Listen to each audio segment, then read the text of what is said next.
Ya, itu kan secara tidak langsung, Pak Anies, gantian dong untuk urusan Jakarta. Ya, ya, Kelihatan bahwa Refli ini kan nggak happy kalau Anies kemudian sebenarnya turun kasta ya, pertarungan politiknya. Ini sudah masuk Liga Champion, Bang. ya. Apalagi mau dipasangkan dengan Kaisang. Apalagi dengan Kaisang. Rep, Sepertinya Rafli berkampanye, jangan pilih Anies. Iya, itu Refli Harun itu marah karena air ludahnya itu liurnya yang di MK belum kering. Belum kering. Mulut belum sempat tertutup, Betul. sudah ada yang berteriak-teriak di luar Apalagi dukungan. pada saat yang bersamaan, partai sebesar PDIP, pemenang pileg secara berturut-turut, kasih kode keras duluan, tertarik, menarik ini Anies.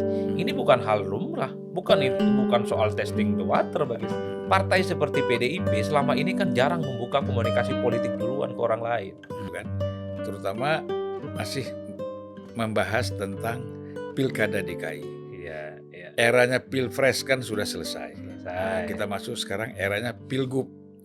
Dan pilgub yang paling menarik itu seksi adalah pilgub DKI. Ya kan? Nah, kalau kita lihat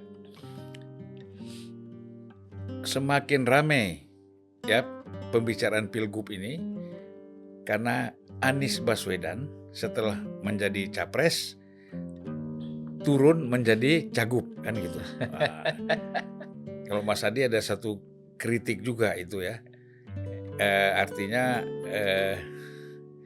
dari seorang capres menjadi cagup ya, itu sebenarnya semacam downgrade ya. Ya, tapi namanya orang kan mau mengabdi di mana saja kan nggak masalah, ya kan?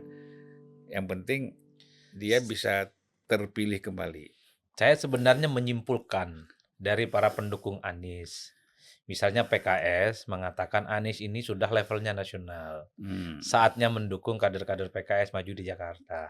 Ya. Itu kan secara tidak langsung, Pak Anies, gantian dong untuk urusan Jakarta. Ya, ya. Nah, pendukung setia lainnya yang sangat loyal, bahkan vokal, di Refli Harun, itu lantang sekali. Kelihatan bahwa Refli ini kan nggak happy kalau Anies kemudian sebenarnya turun kasta pertarungan politiknya. Ini sudah masuk Liga Champion, Bang. Ya, apalagi mau dipasangkan dengan Kaisang. Apalagi dengan Kaisang. Sepertinya Rafli berkampanye, jangan pilih Anies. Iya. Dan itu memang jauh sekali ya.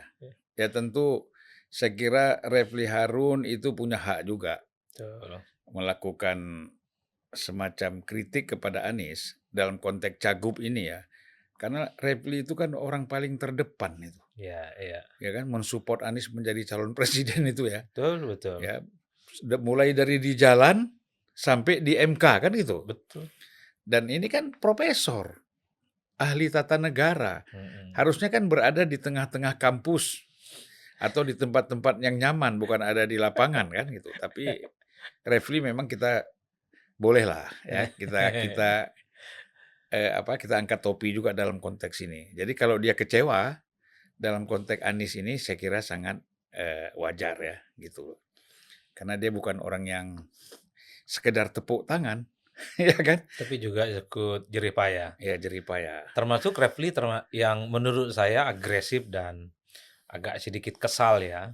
Di tengah upaya memperjuangkan cari keadilan di Mahkamah Konstitusi, tapi partai-partai pengusungnya sudah mengucapkan selamat bersilaturahmi dengan Prabowo. Refli itu marah-marah. Ya, itulah yang saya katakan tadi bahwa kadang-kadang kita mau bilang tidak ada kawan yang abadi dalam politik, yang ada kepentingan abadi. Tetapi jangan terlalu cepat gitu juga dong. Masa cepat betul berubahnya. Ini sedang berjuang di MK berdarah-darah. Iya. Di belakang udah salaman. Makanya. Terlepas apapun motif salamannya kan. Tentu Refli Harun itu marah karena air ludahnya itu liurnya yang di MK belum kering. Mulut belum sempat tertutup, sudah ada yang berteriak-teriak di luar dukungan gitu. Iya. Mengucapkan selamat kemenangan 02. Nah, ini saya kira memang secara etika dan moral ini agak sulit diterima ya. Iya. Gitu. Atau kata orang Jawa bilang tuh ngono yang ngono neng ojo ngono kan gitu. Abang kok fasih juga bahasa Jawa sekarang. Ya selama sering mengikuti pidatonya Jokowi. Jokowi kan kalau pidato didengar enak kan, kita Eh, ambil dikit-dikit yang kita nggak paham lah gitu. enak apa ini, selalu sabar menunggu setiap pilihan katanya? Nah, jadi gitu kita lihat, nah mulai lagi kan terjadi hal-hal lompatan-lompatan di dalam politik pilkada ini, ya. Tiba-tiba Anies didukung oleh PDIP. Kalau PKB memang sudah mengusung Anies, tapi PDIP juga ingin mengusung Anies, walaupun belum ada statement resmi ya, gitu. Tapi kan nuansanya, wacananya itu sudah berkembang. Nah, lalu PKB ingin menyandingkan Anies dengan Kaisang. Ah, saya nggak tahu ya, mungkin apakah PSI sebagai yang siapa Kaisang sebagai ketua umum PSI, kemudian kawan-kawan yang lain, relawan-relawan, paham nggak nih maksudnya PKB ini apa? Serius atau ini tes on the water aja kan gitu. Jadi apa? Sangat menarik untuk dibahas gitu kan. Ya Nah, ya. lalu bagaimana posisi PKS dalam konteks ini? Kan PKS itu menganggap Anies itu kan udah orang dalam PKS. Kalau PKB ya baru setengah dalam. Kalau PDIP itu orang luar sama sekali gitu kan. Jadi ini rumit kalau kita lihat ini soal pencalonan Anies ini. Bisa-bisa memang nanti hanya PKB sendiri yang mencalonkan Anies. Nah, otomatis kan tidak cukup, Mas Hadi ya. Nah, Ya ya. kalau kita lihat dari kerumitan ini, persoalannya juga bukan faktor elit partai kan, tetapi kan persoalan konstituen juga harus diperhitungkan, Mmm. ya kan? Elit PDIP terima Anies, konstituen belum tentu. Kalau PKS memang rumit untuk bertemu dengan PDIP, tapi kalau faktor Anies, konstituen PKS mungkin bisa bisa tetap mendukung Anies ya. Nah, kalau PKB kita belum tahulah. Apakah mungkin karena waktu presiden kami kan sudah ikut. Tolong beri kebebasan kami juga persoalan gubernur ini kan, pilih siapa yang kami mau lah gitu. Iya Nah, ini iya. saya serahkan ke Mas Adi sebenarnya. Kalau saya kan cuma cerita, tetapi kan analisis yang konkretnya, yang lebih Mmm. mendalam, yang lebih pas itu adalah Mas Adi Prayitno. Silakan Mas. Waduh, ini pertanyaan berat, Bang. Enggak, kita kan ngobrol-ngobrol aja santai. Kalau saya melihat bahwa persoalan Anies Baswedan maju di Pilgub Jakarta itu kan tidak sesederhana yang dibayangkan oleh kebanyakan orang. Mhm, Ketika Anies siap maju, dideklarasikan oleh PKB, seakan-akan barang ini sudah jadi, partai akan merapat secara automatically, mhm. terutama partai-partai di luar kubunya Prabowo dan Gibran. Tapi kan Iya, tidak sesederhana itu. mhm, PKS misalnya mengungkapkan soal tawaran, diajak kerjasama dengan Kim, ditawari untuk bisa menjadi wakilnya Ridwan Kamil.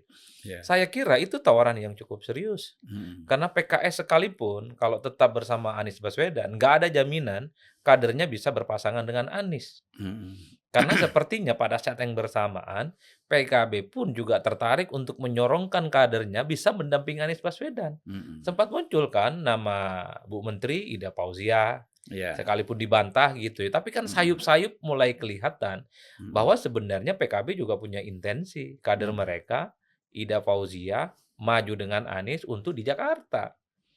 Kan ini menjadi suatu hal yang agak sulit sebenarnya untuk mhm, dijelaskan, apalagi pada saat yang bersamaan partai sebesar PDIP, pemenang pileg secara berturut-turut, ngasih kode keras duluan, mhm, tertarik, menarik ini Anies, ini mhm, bukan hal lumrah, mhm. bukan soal testing the water bagi saya, Bang. Yang mana? Te Yang PDIP? yang PDIP, kan Mhm, PDIP bilang, "Anies menarik," dibalas juga oleh Anies kan, ternyata PDIP juga menarik. Ini mhm, bukan soal testing the water. mhm, Partai seperti PDIP selama ini kan jarang membuka komunikasi politik duluan ke orang lain. mhm, Apalagi ke Anies yang saya kira persoalan luka politiknya, efek pilkada 2017 itu kan belum sepenuhnya hilang. Itu artinya apa? Ada intensi dan sangat kelihatan bagaimana PDIP dengan Anies ini bisa berduet di pilkada serentak ini, Bang. Hmm. Argumennya sederhana. Sepertinya memang PDIP mengkalkulasi betul bahwa Anies per hari ini elektabilitasnya signifikan. Hmm. Artinya apa? Head to head dengan Anies agak repot dalam konteks ini. Hmm. Apalagi misalnya kader-kader PDIP yang disorongkan itu relatifly tidak terlampau signifikan suaranya. Ada Risma, Hmm. Azwar Anas gitu ya, kemudian Pak Andika belakangan Hmm. disebut. Mungkin kalau Ahok diseriusi relatif kompetitif. Ya, Karena apapun Ahok ini punya basis loyalitas yang per hari ini pun juga solid. Cuman ya. kan problemnya Ahok ini kan seakan-akan digantung Hmm. apakah di Sumut ataukah di Jakarta. Hmm. Jadi faktor ini yang sepertinya membuat kenapa PDIP tertarik karena persoalan Anies yang punya elektabilitas menjulang dan Hmm. pada saat yang bersamaan ada persamaan nasib ya secara politik di 2024 yang Hmm. saya kira Anies dan PDIP ini kan merasa diperlakukan tidak adil. Ya, ya, ya, Jadi ya. titik singgung dan titik pertemuan inilah yang sepertinya Hmm. membuat kenapa PDIP membuka komunikasi disambut oleh Anies soal Hmm. kemungkinannya itu. Tapi kan tidak serta-merta PDIP mungkin akan diterima. Karena ketika PDIP banyak bicara soal bahwa Anies itu misalnya butuh wakil yang kuat, mesin politik yang solid, PKB mulai bicara agak lantang. Hmm. Masuk dulu, dukung dulu Anies Baswedan, baru kemudian bicara soal kemungkinan siapa pasangannya. Ah. Ini kan sebagai satu gestur bahwa PKB yang mungkin saat ini memiliki saham 100% terhadap Anies Baswedan, Hmm. itu sepertinya akan menjadi palang pintu soal siapapun ingin berkoalisi dengan Anies. Maka pintu masuknya adalah harus melalui PKB. Nah, Hmm. kalau PKB begini jalan ceritanya, bukan tidak mungkin PKS dan PDIP bisa bikin kongsi sendiri, Bang. Ya, dalam